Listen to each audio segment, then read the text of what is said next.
Alors vous voyez, c'est un petit aperçu de ce qu'est le projet Pangaea. Vous avez pu voir donc quelques extraits de ces capsules. Ça vous donne un peu un aperçu de la diversité des sujets qui peuvent être abordés lors de ces ateliers, lors de ces animations et lors de ces capsules vidéo. Peut-être un petit bref retour historique.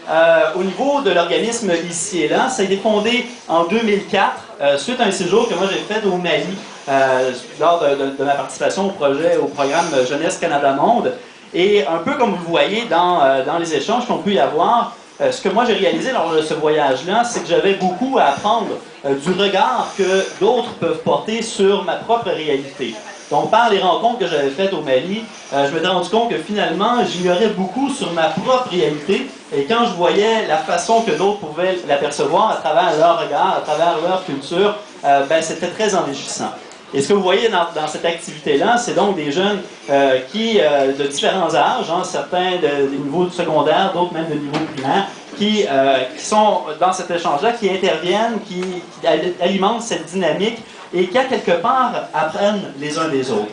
Et il n'y a pas d'âge hein, pour échanger de la sorte, pour se questionner. On voit, on traitait de thématiques comme les questions identitaires et de cohabitation, de ressources naturelles et de développement du territoire. Vous voyez, donc, il n'y a pas nécessairement un âge précis pour pouvoir se questionner sur ce type d'enjeu-là. Et par les échanges, par cette dynamique de remise en question de notre propre réalité, de nos propres idées souvent préconçues, ben, on peut apprendre, et ce, à tous les âges. Donc, ces vidéos-là qui ont été tournées et produites par les jeunes, il faut le croire, c'est les jeunes qui ont choisi des sujets, la façon de le présenter. Bien sûr, il y avait l'appui de ressources de nos bénévoles, de nos collègues, mais c'est les jeunes qui décidaient de la façon de présenter leurs propos, leur façon de s'exprimer sur ces enjeux. Et aujourd'hui, ben, ce qu'on lance, c'est la plateforme pangaea.tv, qui se trouve être la plateforme sur laquelle vous pouvez retrouver les vidéos produites par les jeunes. Et une plateforme qui va permettre à ce projet-là, d'une certaine façon, de prendre son envol. Ça va permettre à des gens de partout de pouvoir accéder à ces vidéos, de les utiliser à leur tour dans leurs animations, dans leurs classes, dans leur maison de jeunes, de permettre éventuellement à ces jeunes de différentes régions du Québec ou d'ailleurs de même alimenter cette plateforme-là, d'amener du contenu, de s'engager dans ce dialogue et de l'alimenter. Peut-être vous montrer brièvement en quoi ça consiste. Mon collègue Valentin va donc vous montrer à l'écran. Ici, vous voyez la plateforme. On a différentes sections qui présentent la dynamique, en fait toutes les étapes pour en venir à produire ces capsules, qui commencent d'abord par de la formation de bénévoles. Donc il y a vraiment un programme de formation qui a été élaboré par des chargés de projet en animation dans chacun des pays. On a ma collègue Amélie Girard, je ne sais pas si Amélie peut lever la main, qu'on puisse la voir. Amélie qui est à l'arrière là-bas. Qui est donc celle qui a collaboré avec d'autres chargés de projet en animation dans 5 autres pays. On parle du Cameroun, du Togo, du Bénin, du Burkina Faso, de la Bulgarie, et qui ensemble ont développé des programmes d'animation et de formation, dis-je, aux techniques d'animation pour former des bénévoles, donc des jeunes qui ont été formés à ces techniques d'animation-là. Vous pourrez voir sur la capsule, notamment sur la plateforme, notamment la capsule vidéo là, qui présente la rencontre physique qu'on a faite au Togo. Donc, toute l'équipe, les équipes des différents pays se sont réunies physiquement à Lomé, au Togo, pour convenir ensemble des bases de collaboration. Parce qu'avant d'être un projet de production multimédia, avant d'être un projet d'animation, c'est avant tout une expérience humaine. C'est avant tout des gens de 6 pays qui ont eu à collaborer ensemble, des fois de façon plus ou moins efficace, il faut l'admettre, mais quand même qui ont dû passer à travers tous ces défis de collaboration, de travail étroit entre des gens de différentes cultures, de différents pays. Donc en soi, le projet lui-même, c'est une expérience humaine interculturelle. Et donc vous pourrez voir un peu cette capsule qui présente donc cette rencontre physique. Les autres étapes par la suite, ben, c'est bien entendu d'avoir des échanges de réflexion sur les thématiques. Donc les animateurs, les équipes d'animateurs qui allaient dans les groupes scolaires pour animer des réflexions sur ces enjeux-là, pour d'abord s'approprier les enjeux, pour en discuter, et par la suite produire du contenu vidéo. Donc vous verrez dans la capsule aussi une section qui présente justement un peu les différents rôles que les jeunes peuvent s'acquitter lors de la production des capsules vidéo.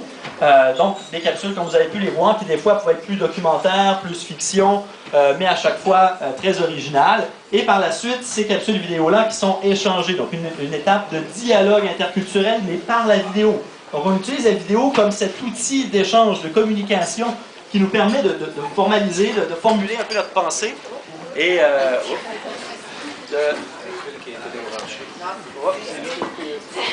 Ok, c'est comme en classe en euro, là. Alors, oui, voilà.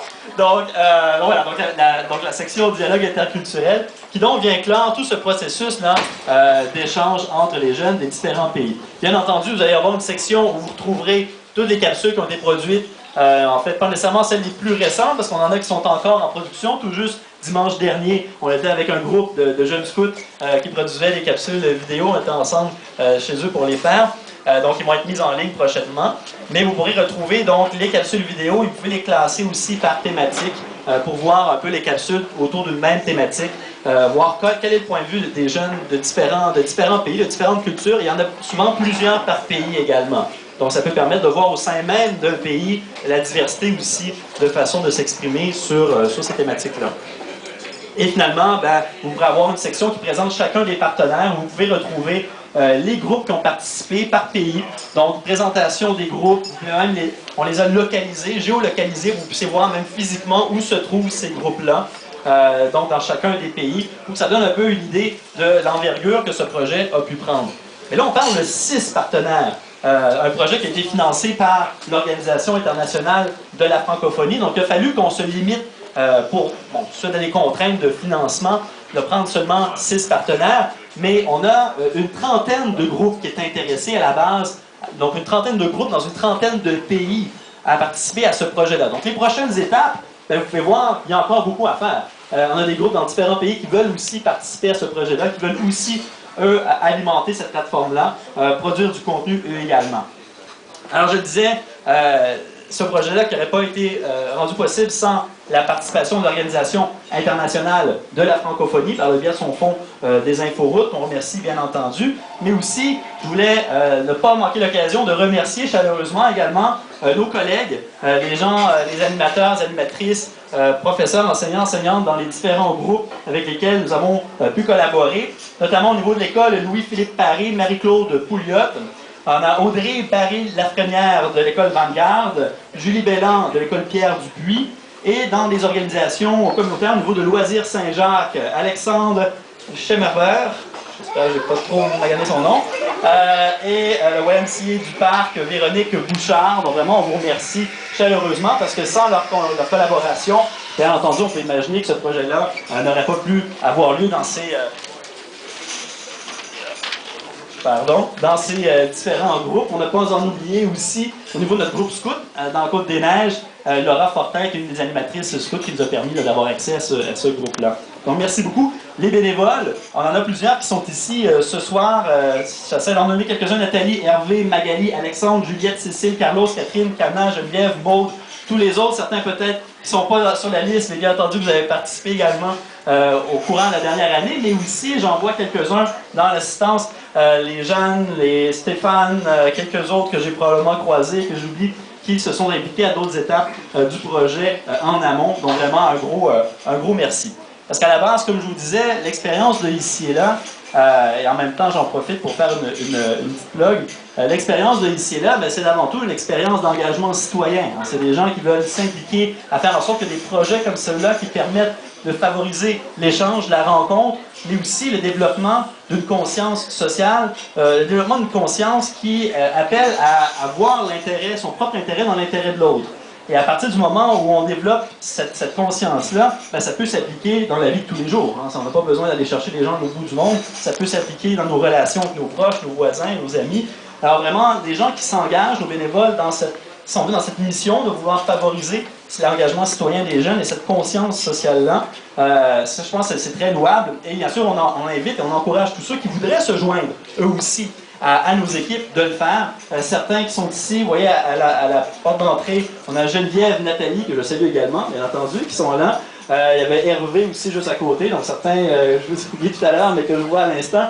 Bien entendu, vous pouvez aller les rencontrer et ils se font un plaisir de répondre à vos questions, de prendre vos coordonnées aussi pour pouvoir faire en sorte que vous puissiez suivre les développements de l'organisation et pouvoir vous y engager. Parce que c'est un organisme qui a été démarré, comme je vous disais tout à l'heure, vraiment à la base par des jeunes qui voulaient s'engager pour d'autres jeunes. Donc c'est vraiment une dynamique